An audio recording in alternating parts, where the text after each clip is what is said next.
Juízes capítulo 6, diz assim a palavra do Senhor. Porém, os filhos de Israel fizeram o que parecia mal aos olhos do Senhor. E o Senhor deu na mão dos midianitas por 7 anos. E prevalecendo a mão dos midianitas sobre Israel, fizeram os filhos de Israel para si, por causa dos midianitas, as covas que estão nos montes, e as cavernas e as fortificações. Porque sucedia que, semeando Israel, subiam os midianitas e os amalequitas, e também os do Oriente contra eles, e punham-se contra eles em campo, e destruíam a novidade da terra, até chegarem a Gaza. E não deixavam mantimento em Israel, nem ovelhas, nem bois, nem jumentos, porque subiam com seus gados e tendas, vinham gafanhotos em tanta multidão que não se podia contar, nem a eles, nem aos seus camelos, e entravam na terra para destruir. Versículo 6. Assim, Israel empobreceu muito pela presença dos midianitas. Então os filhos de Israel clamaram ao Senhor. Gostaria que você fosse lá para o versículo 11.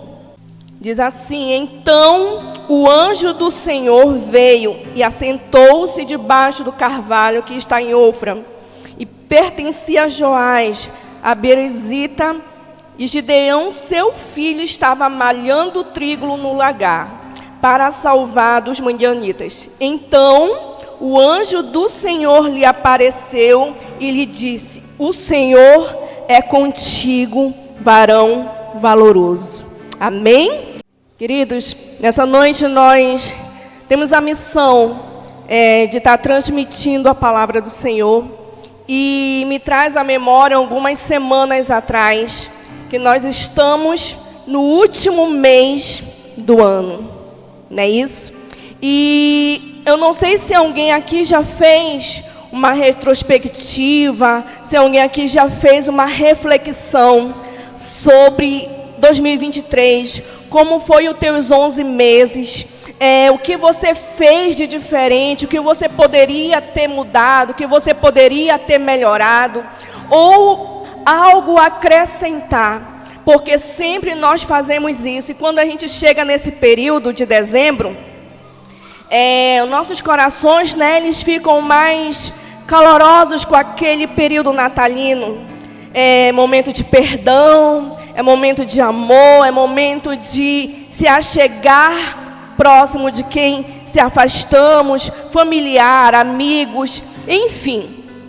Então, nesse ano, quem eu amei, quem eu deixei de amar, esse ano de quem eu me aproximei ou de quem eu me afastei. Então, é um momento, primeiro domingo do mês, que nós possamos refletir, possamos fazer essa reflexão, que eu e você sempre temos algo a melhorar, sempre nós temos algo a mudar, a transformar, porque a nossa vida, ela está em constante mudança, em constante transformação, depende só de mim e de você. E quando nós lemos, eu vou dar uma ênfase aqui, nesse capítulo 6, no início, eu não iria ler, mas para melhor compreensão, para o chamado de Gideão, é o que nós vamos mais destacar, é que os filhos de Israel, nos diz no início da palavra, que eles fizeram o que era mal aos olhos do Senhor. Então, aquilo que é mal aos olhos do Senhor, aquilo que desagrada ao nosso Deus, muitas das vezes andamos em desobediência, muitas das vezes andamos de formas erradas, muitas das vezes nos comportamos de maneira que Deus abomina, que Deus ele rejeita. Então, nesse momento, Deus permitiu, foi permissão do Senhor, para que os midianitas vivessem, oprimindo aquele povo por 7 anos. 7 anos aquele povo ele plantava, 7 anos aquele povo ele criava, mas eles não tinham êxito, mas eles não prosperavam, eles não cresciam. Por quê? Porque quando eles estavam lá no ponto da colheita, no ponto de matar o bezerro, de matar o boi, vinham os midianitas e levavam tudo, como nós lemos. Vinham os midianitas e levavam toda a colheita, levavam os bois, levavam as crias, levavam todas as plantações, arruinavam com tudo. E aí nos diz na palavra do Senhor, no versículo 2, que prevalecendo os midianitas, todas as vezes, os midianitas eles prevaleciam, eles ganhavam, eles iam lá e saqueavam aquela terra. E aí o que aconteceu? Eles, como maneira de resolver o problema, eles cavaram covas no meio lá das cavernas. Eles cavaram covas lá no meio dos montes. Agora você imagina comigo, cavar uma cova nos montes, para quê? Para se esconderem, para de alguma maneira se protegerem dos ataques. Creio eu que é uma rocha. Então, aqueles homens tinham que ter muita força. Diga comigo, força. Força. Aqueles homens tinham que ser muito fortes, ter muitas forças, porque naquela época não é que nem hoje, que tem instrumentos, que tem ferramentas adequadas para cavar um poço, não é isso? Para cavar ali uma cova, para fazer alguma coisa, dinamite para explodir, não tinha. Então aqueles homens tinham que se esforçar muito para cavar aquela cova. Agora imagina você, vinham os midianitas, o atacavam, mas eles preferiam se esconder, se proteger, cavando uma cova. O que eu entendo com isso, queridos, que muitas das vezes nós temos força, mas preferimos nos esconder do problema. Nós temos força, mas nós preferimos nos proteger de alguma forma do ataque, do inimigo, daquilo que vem para me ferir, para aquilo que vem querer me matar. E nós nos preferimos se esconder. Aquele povo, ele se escondia, né, nas cavernas, nas covas. Mas a palavra do Senhor, ela nos diz que teve um momento que eles lembraram do Senhor e eles clamaram a Ele. Queridos, quando nós lembramos que nós temos um Deus que tudo pode, quando nós lembramos que nós temos um Deus do impossível, quando nós lembramos que nós servimos a um Deus vivo, querido, presta atenção. Não adianta se esconder, não adianta cavar cova, não adianta abrir um buraco, porque o Senhor, Ele vai te achar. Não adianta você querer maquiar ali uma situação para que você venha se esquivar, para que você venha ficar ali neutro, né, neutralizado, porque o Senhor, Ele nos acha. Queridos, e nesse capítulo que nós lemos, nos fala do chamado de Gideão, nos fala que o Senhor, Ele foi até ele, que o Senhor observou tudo que eles estavam vivendo. Quem sabe hoje você pode pensar, poxa, mas eu estou passando por isso. Mas deixa eu dizer algo para você. O Senhor vê tudo que você está vivendo. O Senhor vê o que você está passando. O Senhor, Ele sabe da tua história. Ele sabe como foi o teu ano de 2023. E Ele já sabe como é que vai ser o 2024. Querido, nós estamos próximo. Sentindo falta de retorno aqui. Não estou me ouvindo.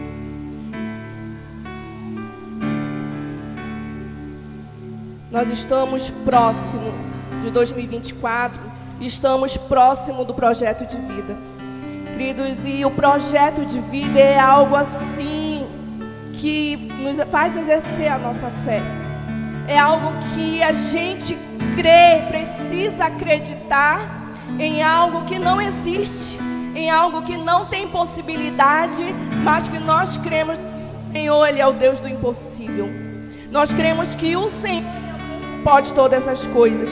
Amados, quando nós lemos aqui em Juízes, vemos a servidão que eles ficaram, foi porque o Senhor Ele permitiu.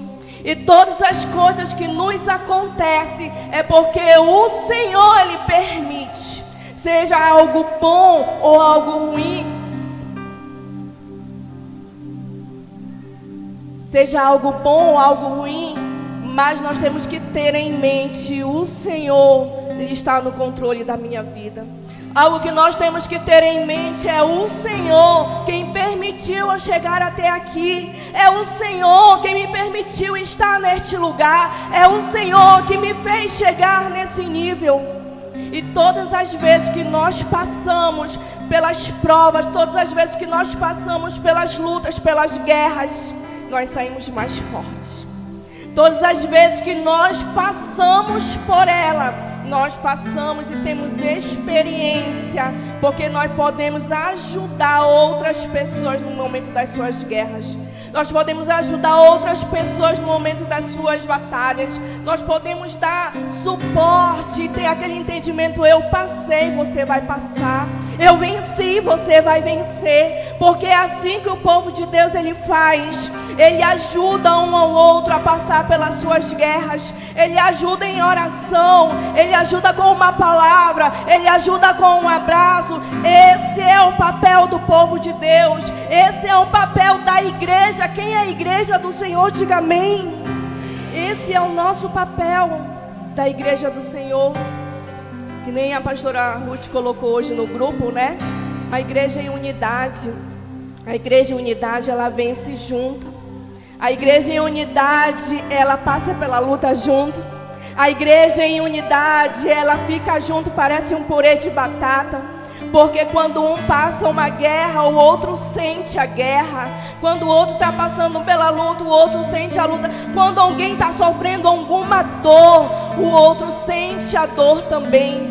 Essa é a igreja do Senhor. Queridos, e a palavra do Senhor nos diz que eles ficaram empobrecidos por causa que o inimigo toda vez saqueava, toda vez destruía. Às vezes nós ficamos assim, digamos que sem recursos pelas lutas que passamos. Quem sabe pessoas aqui ficam desprovidas porque chega um momento que você precisa investir tanto, precisa gastar tanto. Pessoas que passam por enfermidades, algo que não estava no plano, sai ali do controle, sai ali, parece que do nosso orçamento. Mas eu digo para você que quando o povo, ele empobrecia, gente, vocês vão deixar o povo surdo. Está muito alto aí?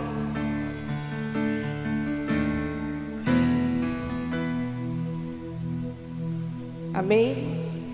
Todas as vezes que o povo ficava desanimado, eles se sentiam frustrados, porque o povo vinha, o inimigo vinha e saqueava aquela cidade, saqueava, levava tudo que eles tinham. Agora imagina você, alguém aqui já passou por assalto?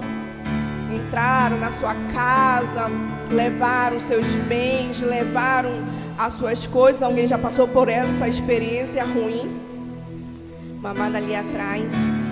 E isso é horrível, porque a pessoa, ela vem e leva tudo que você fez assim, ó, né?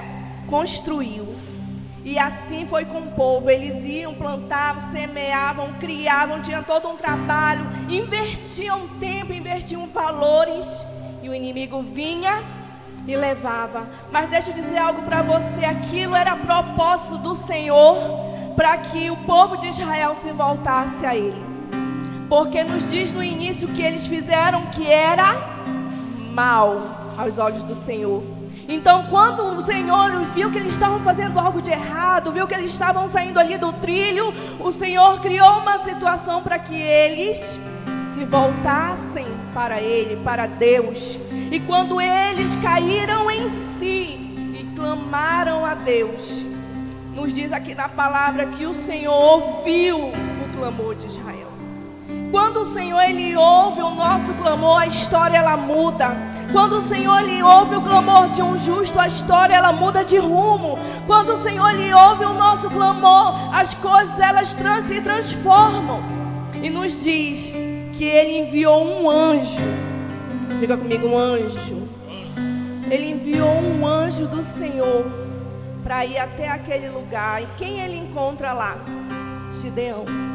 Só que nos diz na palavra do Senhor que Gideão estava malhando trigo no lagar. Só que antes dessa palavra, nos diz que o anjo se assentou. Quando o anjo ele se assenta, ele fica observando Gideão, o que ele estava fazendo. Ele estava trabalhando, ele estava ali malhando trigo. Só que não nos diz na palavra que de imediato o anjo foi lá. Nos diz que ele ficou observando. Então quando ele estava ali malhando o trigo no lagar, chamou a atenção daquele anjo. Por quê? Porque não era normal, não era o costume, não era a maneira correta para se fazer. Malhar trigo no lagar. Se malhava uva, se malhava azeitona. Trigo era na eira, porque é cereal. Então o anjo ficou observando ele. Por que Gideão ficava malhando trigo no lagar? Com uma maneira de despistar o inimigo. O lagar era um lugar, é um tanque cavado na rocha, escondido para pisar uvas. E a eira é um lugar externo, um chão duro, cimentado, que era malhado grãos e cereais, ou seja, um lugar aberto. Gideão naquele momento ele foi estratégico. Gideão disse: se eu for malhar trigo na eira, o inimigo vai ver. Se eu for malhar trigo na eira, é um lugar aberto, um lugar cimentado. Eles vão ver, eles vão lá, vão saquear, vão roubar. Só que ele pensou: eu vou malhar no lagar, porque é fundo, porque é escondido, porque é um tanque. E o inimigo vai confundir o inimigo. Acho que alguém aqui já viu um negócio de Instagram, de TikTok, algo parecido de confundir o inimigo. Que você está na guerra, mas você está sorrindo. Que você está na guerra, mas você está ali dançando. Que você está ali na prova, mas você está ali confundindo o cão. Não é assim que diz lá? Então, da mesma forma era aqui no período que Gideão estava lá. Ele estava malhando o trigo no lagar. Por quê? Porque era a maneira dele disfarçar. O anjo naquele momento disse: rapaz, esse homem é estratégico. Esse homem ele é diferente. Porque em vez da luta, da guerra, ele poderia pensar assim: bom, se eu malhar trigo, vão vir roubar. Se eu malhar o trigo na eira, vão vir saquear. Eu não vou fazer, eu não vou malhar, eu não vou plantar, eu não vou fazer nada, eu vou ficar de braços cruzados, porque não tem jeito. Ele poderia pensar dessa forma, mas ele pensou diferente.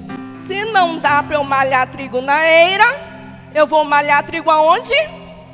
No lagar. E aí era a maneira que ele encontrou de continuar plantando, continuar cultivando, continuar colhendo, indo lá e fazendo e trabalhando e produzindo. Amados, o que eu quero dizer isso para você? Eu quero dizer que independente de aparentemente as coisas não estarem fluindo, não estarem dando certo, não prosperarem, o inimigo vier e sacar e roubar, mas continua a fazer, porque o Senhor é contigo. Continua a fazer. Não está dando certo, não prospera, não vai para frente, não cresce. Mas deixa eu dizer algo para você: não para. Faz como Gideão. Seja estratégico, seja estratégica e faça, continua, porque o Senhor é contigo. E aí Gideão continuou lá malhando o trigo no lagar. Eu vou confundir eles. O anjo sentado, nos diz no versículo 12: então o anjo aparece. Até então ele estava observando. Gideão não percebeu que ele estava sendo observado. Quantos de nós, né? não percebemos, mas somos muito observados.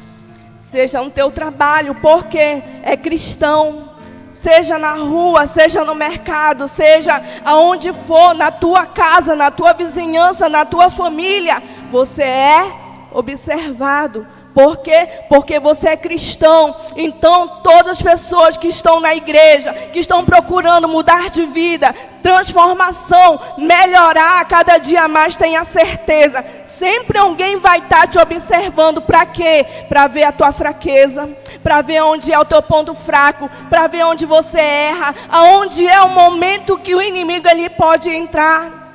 Queridos, e nos diz que o anjo então que apareceu e falou para ele: o Senhor é contigo. Querido, o que eu aprendo com isso? Eu quero falar para você 3 lições. 3 lições nesse capítulo. A primeira lição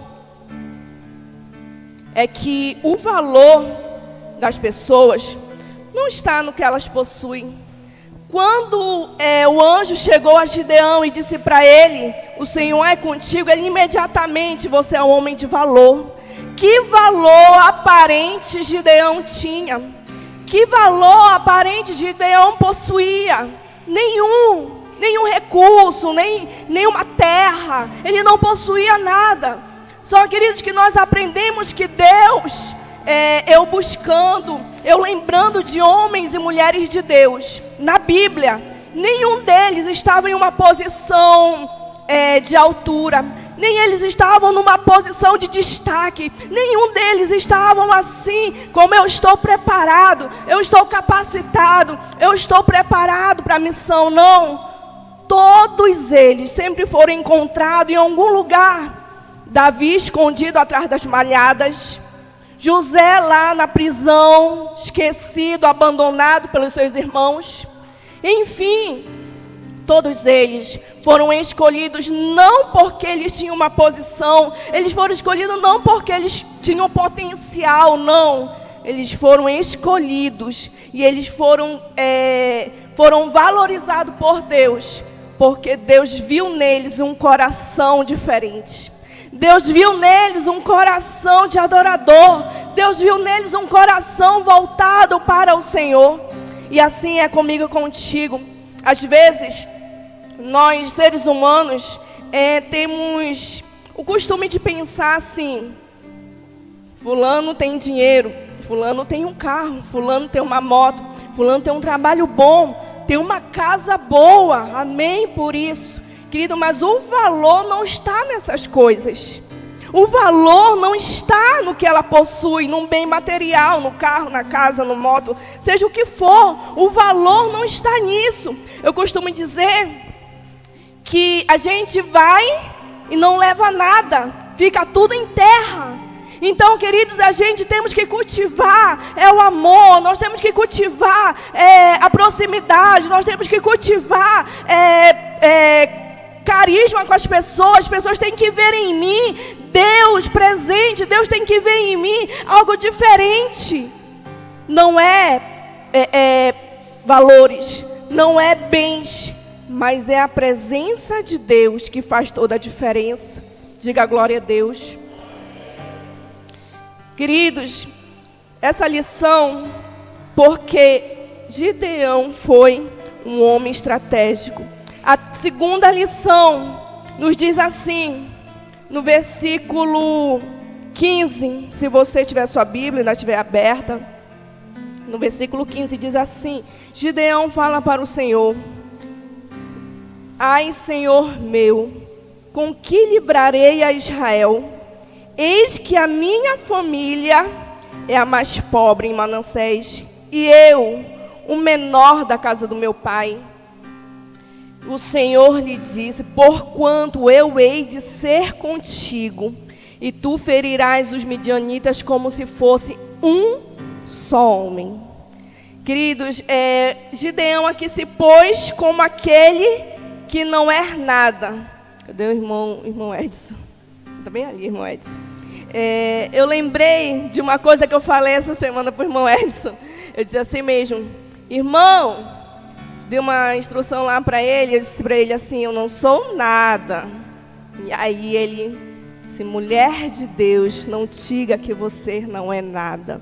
Então, amados, o que eu vejo com isso? A mesma coisa Gideão falou. Ele disse, Senhor, eu, o menor, o mais pobre, não sei por onde começar. Mas é essas pessoas que deseja Deus usar. Essas pessoas que não têm esse conhecimento, essas pessoas que não têm o estudo adequado para isso, porque tem pessoas que acham que para servir ao Senhor, para fazer a obra de Deus, precisa ser capacitado, precisa do estudo teológico, precisa saber pregar, precisa ter aulas de canto, ela precisa estar ali adequada com o reino. Não. Deus ele não escolhe dessa forma. Nos diz que ele disse que ele era o menor. Querido, quando a pessoa ela é o menor, é aquela que não sabe falar, é aquela que não sabe se expressar, é aquela que sobe aqui no altar e o microfone só falta cair da mão de nervoso. É essa pessoa que Deus deseja usar. Quantos de nós não somos seletivos? Quantos de nós não somos seletivos ao ponto de que quem, pensa aí, é você, quem você não escolheria na tua mente humana para estar ao teu lado somando no reino? Quem você não escolheria, não é quem você escolheria, quem você não escolheria na sua seleção para somar contigo no reino, está do teu lado, lado a lado. Aí você pode dizer assim, pastor, eu não escolheria tal pessoa porque é muito calada. Pastor, eu não escolheria tal pessoa porque não sabe se expressar. Pastor, eu não escolheria tal pessoa porque não sabe cantar, é desafinado. Pastor, eu não escolheria tal pessoa porque é muito parado, não tem atitude. Pastor, eu não escolheria tal pessoa. Enfim, tem várias coisas que a gente pode encontrar, né? Em alguém que nos fazem assim, dizer, não vou escolher. Eu vou procurar alguém aqui ativo de atitude, alguém que sabe falar, alguém que tem oratória, alguém que saiba cantar, alguém que saiba orar. É muito fácil. Mas pega alguém que não sabe, aparentemente. Pega alguém e valorize que nem Deus valorizou Gideão. Pega alguém assim que está lá cuidando das ovelhas, lá no final, fedida cocô de ovelha, de boi, né? Atrás das malhadas e diz, soma comigo. É tão bom ser professor.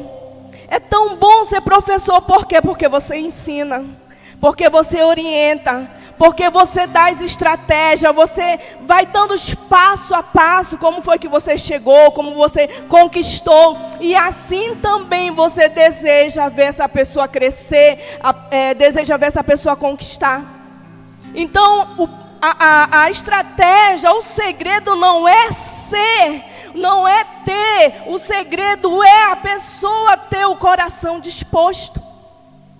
O segredo é eu ver alguém que é adorador, alguém que vem à igreja, alguém que adora o Senhor aqui dentro e lá fora, alguém que ora aqui dentro e ora lá fora, alguém que é verdadeiramente Cristo, que a gente olha e diz, essa pessoa é de Deus.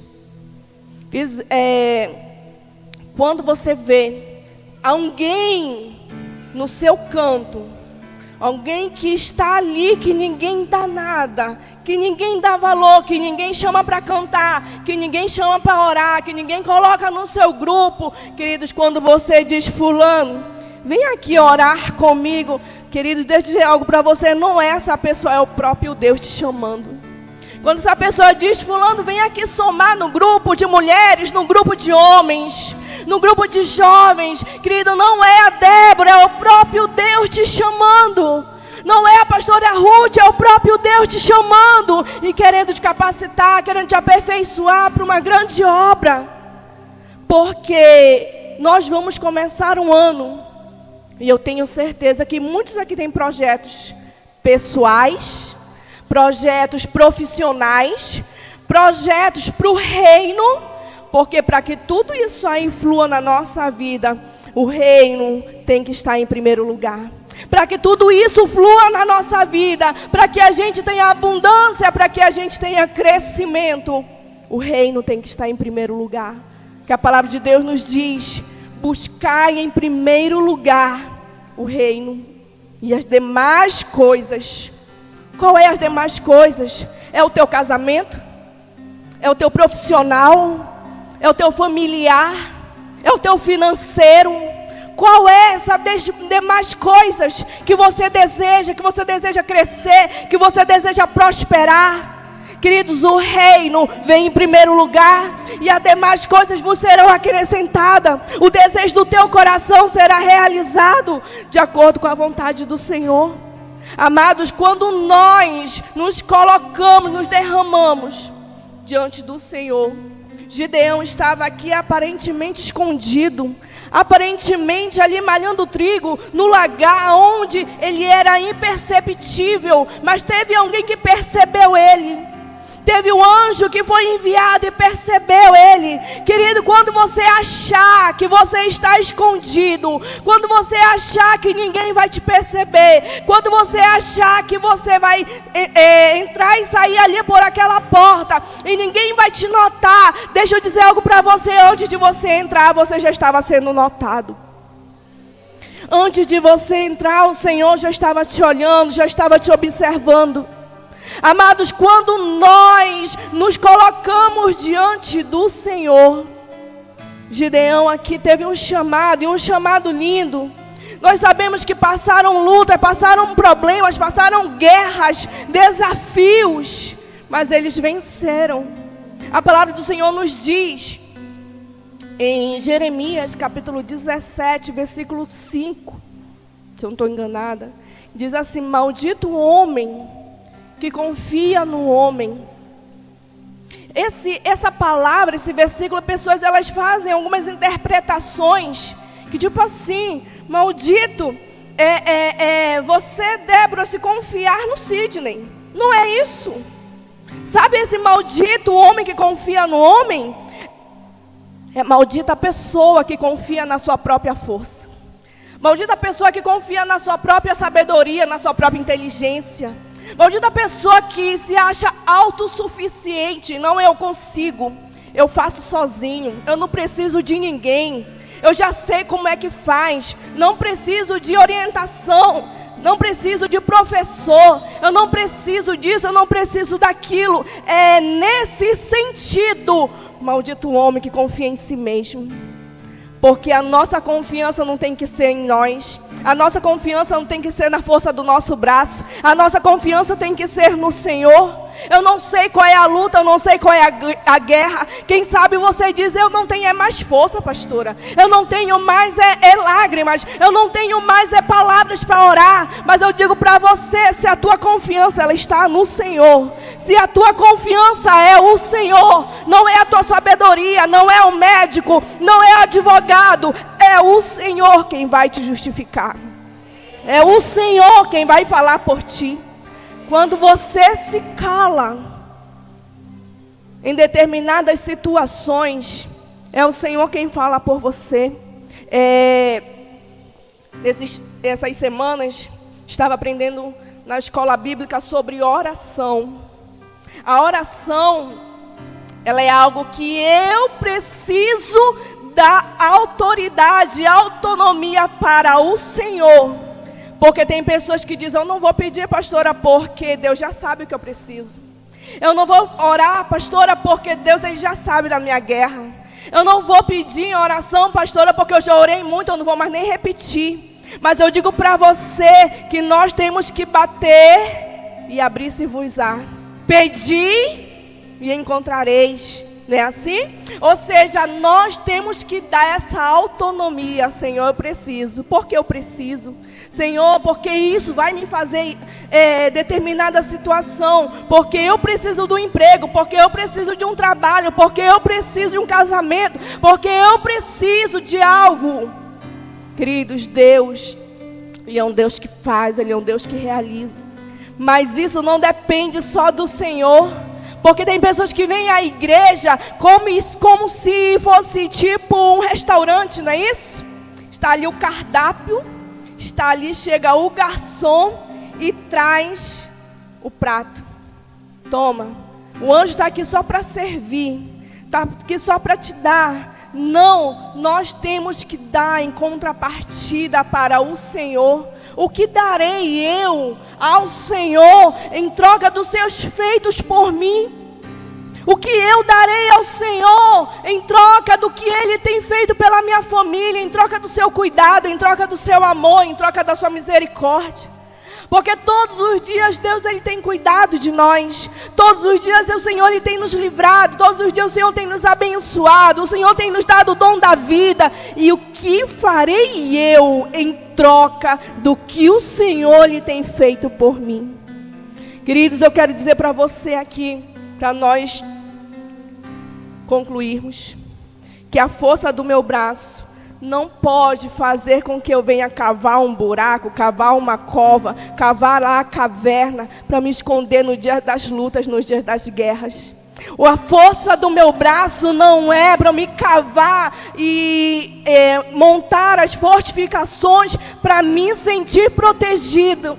Porque se o Senhor não guardar, se o Senhor não proteger, se o Senhor não proteger, se o Senhor não guardar, não livrar, quem livrará?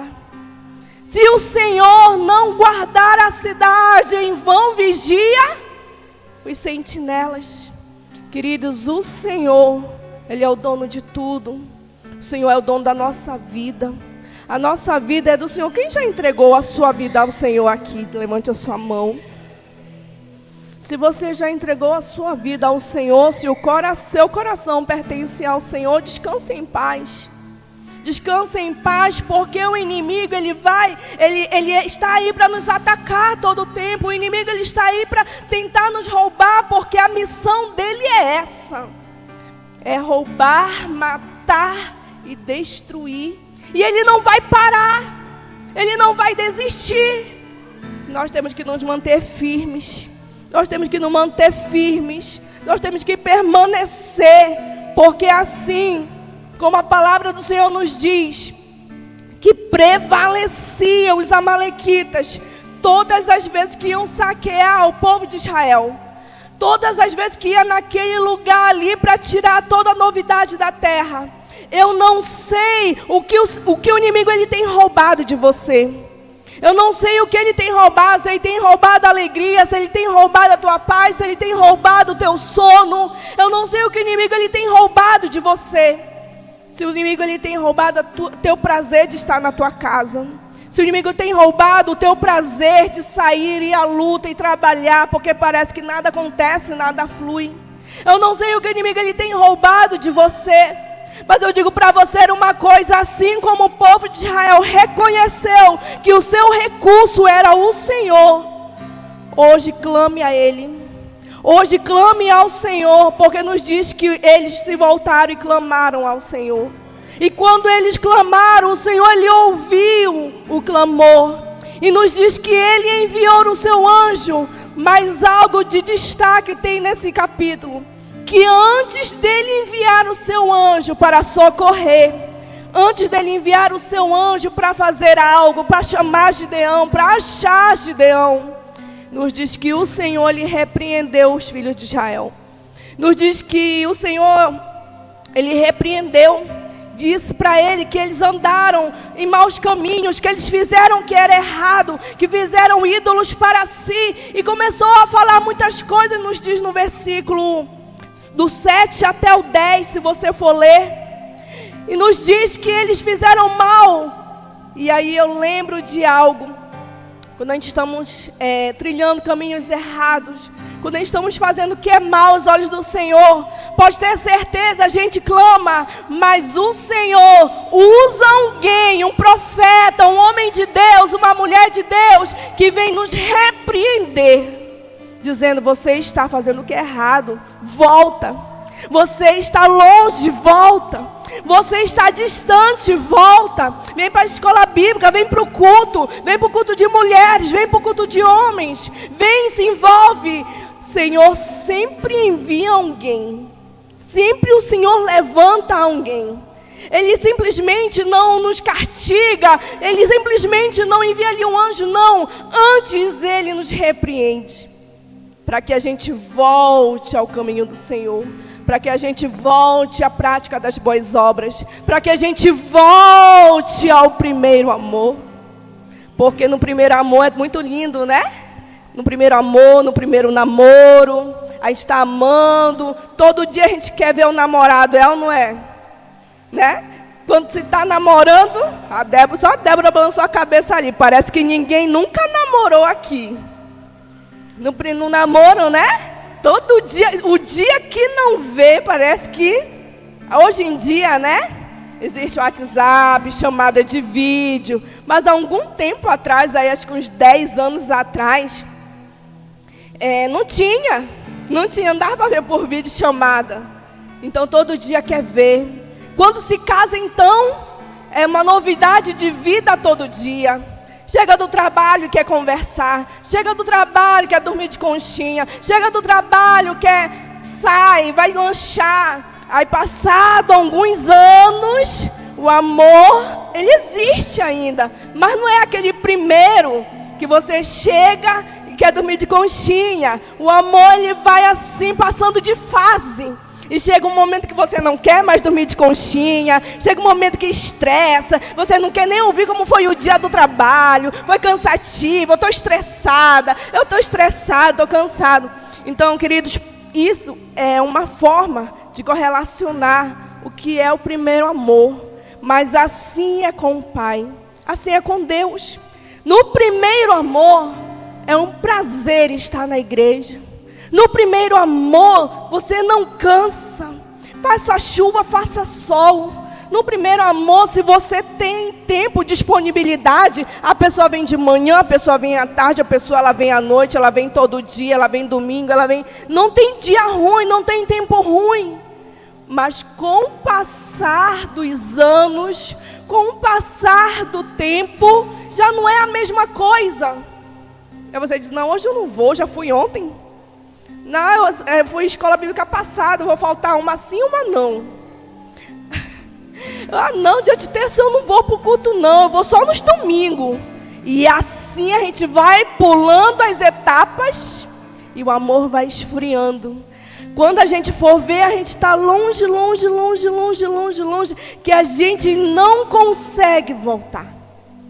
Queridos, e hoje, o Pai, Ele te chama, volta.